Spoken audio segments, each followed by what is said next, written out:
What's up, ladies and gents? Ben Pekulski from the MI40 Gym. Today I'm going to demonstrate the 3 most commonly executed back exercises. So the 3 exercises you see everybody doing in the gym, and you also see everybody doing them incorrectly. I'm going to tell you not only how to do them correctly, but why.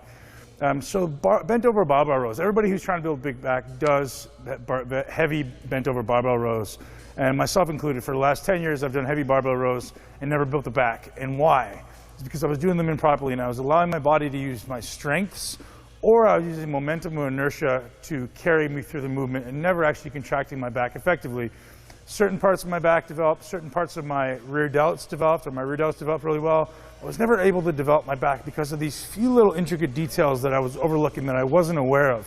You don't know what you don't know. So everyone in the gym who thinks they're doing things correct, you may be doing things okay, but if you can make that 1 improvement or that 10% improvement, the potential for progress and improvement is massive. And you don't even have to increase the load, you just have to increase the amount of muscular tension inside that muscle. So that's our objective, is how can we generate tension with this muscle, and how can we maintain tension with this muscle through the entire duration of the set.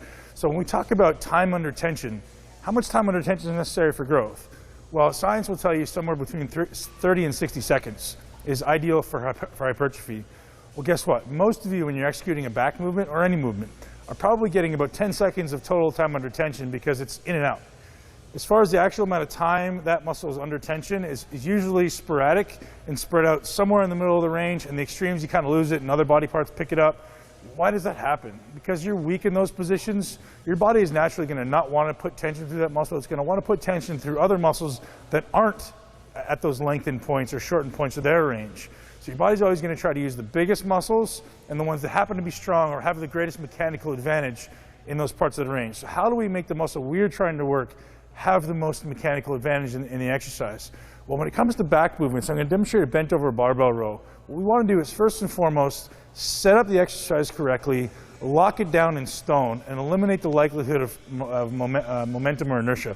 So what we want to do, I'm not even going to use the bar right now. What I like to do is I like to put my butt up against a stable surface like a wall, because then I'm going to eliminate the likelihood. What does everyone do when they're doing a barbell row? It always looks like this, right? It always looks like they're doing a little dance. So by doing that, now I can't actually use my legs. So now the only thing that I'm able to move is from my spine up. That's a good start. So I've eliminated the likelihood of cheating from my legs. Now as far as arm position or hand position, what am I trying to recruit? If I'm trying to work my upper back, I want my elbows to travel out. If I'm trying to work my lat, I want my elbows to travel in, and that's an important realization. Look what happens to my hands when I want to bring my elbows up. There's a natural external rotation and pronation that happens, so my arms naturally travel this way. So wouldn't it make sense then, if I'm trying to work my upper back, to have an overhand grip? If I'm trying to work my lats, it's almost more of a natural progression to be underhand. So depending on what you're trying to do specifically, I would suggest underhand grip for lats, overhand grip for upper back. And now that's not set in stone.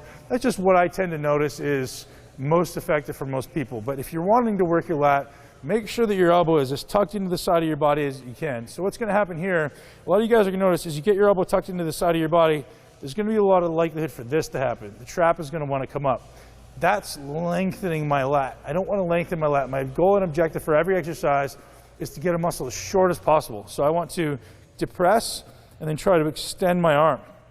If I want to use this implement to the best of its potential, I want my body to be parallel with the ground. So I'm literally going to bend over to here, externally rotate, grab that bar, and row, and still avoiding this. So most people, when they do rows, it ends up looking like that. So if I'm parallel with the ground, is going to be my greatest opportunity to recruit my lats.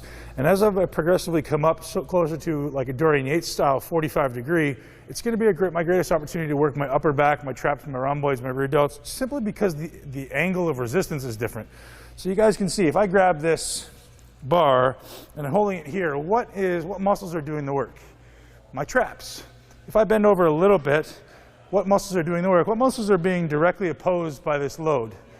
Still my traps. The further I bend over, the less it is trap, and the more it becomes kind of what's going across right on my back. The path of my elbow is going to dictate what musculature is being recruited the most. So if I'm trying to use this as a lat exercise, underhand grip. Now, here's another important consideration before I execute this for you. The width of your body and the natural path of your arms is very important. Taking a narrow grip is not a good idea. What's the objective of this exercise? Get a muscle as short as possible. If I'm taking a narrow grip, what can't happen? I can't get a muscle short. Why? Because my body's going to get in the way. So short lat for everyone is what point do your elbows pass your body, and then almost try to wrap it around behind your body. So I'm trying to get that almost like that. So my chest is up, my shoulders are backing down, and my elbows are almost trying to touch behind my back. So look where my hands naturally fall. And if I were to actually try to touch behind my back, they naturally fall kind of out here. So I want to grab a handle that matches this, because this is the part of the exercise that I'm trying to stress the most, right? So if I'm grabbing a handle here, what am I not doing? I'm never getting that muscle short. I may get it lengthened, which would be the topic of another video, but I may get it lengthened, but I'm not ever going to get it short, which is the greatest opportunity for this exercise. So I'm going to take a relatively wide grip, shove my back aggressively through this wall so that my legs can't move, externally rotate my glenohumeral joint or my shoulder joint, retract and pull. Let it out, retract and pull. And notice this, I'm retracted and extended, and I'm actually going to keep retracted as long as I can. I'm going to let this out into extension, and then the last thing to go is I let my shoulders roll forward. So I retract first, pull, keep that retraction, let the arms back out, and then let the protraction happen. So there are some very, very simple execution tips for you that everyone does wrong. Eliminate momentum, eliminate inertia. Make sure your setup allows you to actually recruit the muscles you're trying to recruit. Are you trying to train your lat? Are you trying to train your upper back? It's important stuff. Think about it. Ben Pakulski from the MI40 Gym.